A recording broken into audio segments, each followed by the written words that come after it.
அன்பு தானே எல்லாம் சேர்ந்து நேரலுக்கு வணக்கம். நம்ம இப்போ எங்கே இருக்கோம்னு பார்த்தீங்கன்னா காஞ்சிபுரம் மாவட்டம் உத்திரமேரூர் வட்டம் அங்கே இருக்கிற அலிசூர் அப்படிங்கிற ஊரில் இருக்கோங்க. கிராமத்தில் எத்தகைய அழகான ஒரு சிவன் அப்படின்னு பார்த்தீங்கன்னா இது வரைக்கும் சிவனடியார்களே பார்த்திராத ஒரு சிவலிங்கமானது உள்ளே இருக்குது. பல நூறு ஆண்டுகள் பழமையான 1000 ஆண்டுகளுக்கு மேல் பழமையான ஒரு சிவன் கோயில் வந்து பார்த்திங்கன்னா இத்தகைய நிலையில் இருக்கிறத நம்ம பார்க்கலாம்.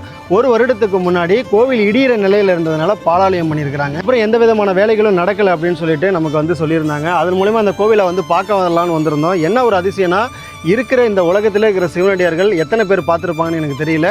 இங்கே தான் இருக்குது. சிவனுக்கு வந்து பார்த்திங்கன்னா 2 புறமும் செவிகள் இருக்கிற மாதிரியான ஒரு அமைப்பில் இங்கே சிவலிங்கம் மனது அமைஞ்சிருக்குங்க. அதுதான் இன்றைக்கி நம்ம வந்து பார்க்க போகிறோம்.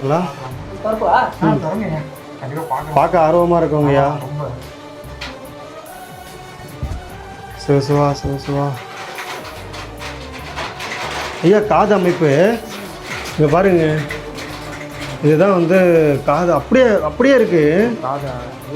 2 புறமும் செதுக்கணும், அப்படியே செதுக்கணும் இல்லைங்கய்யா, அப்படி மாதிரியே இருக்கு பாருங்கய்யா.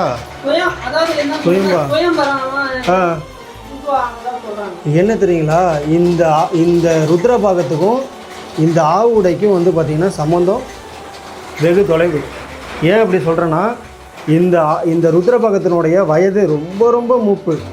இங்கே இருக்கிற இந்த ஆவுடையோடைய வயது ஒரு சில 100, 800, 1000 ஆண்டுகள் கூட இருக்கலாம். ஆனால் இந்த சிவலிங்கத்தினுடைய ருத்ரபாகம் ரொம்பவும் பழமையான ஒன்று. ஆட்சி காலங்களால் இது வந்து ஆவுடை மாற்றப்பட்டிருக்கலாம். ரொம்பவே பயங்கரமாக இருக்குங்க. செவி இல்லை ஒரு சிவலிங்கம் இது வரைக்கும் பார்த்ததே இல்லைங்க. சிவசிவா ஐயா, பின்னாடி இந்த பக்கம் அப்படியே இருக்குங்க. இங்கே வாயண்டா பார்த்து கலவை. இங்கே பாருங்களேன், பின்னாடி இருந்து பார்க்க அப்படியே அச்சசல் அப்படியே இருக்குங்க. அந்த காது அமைப்பு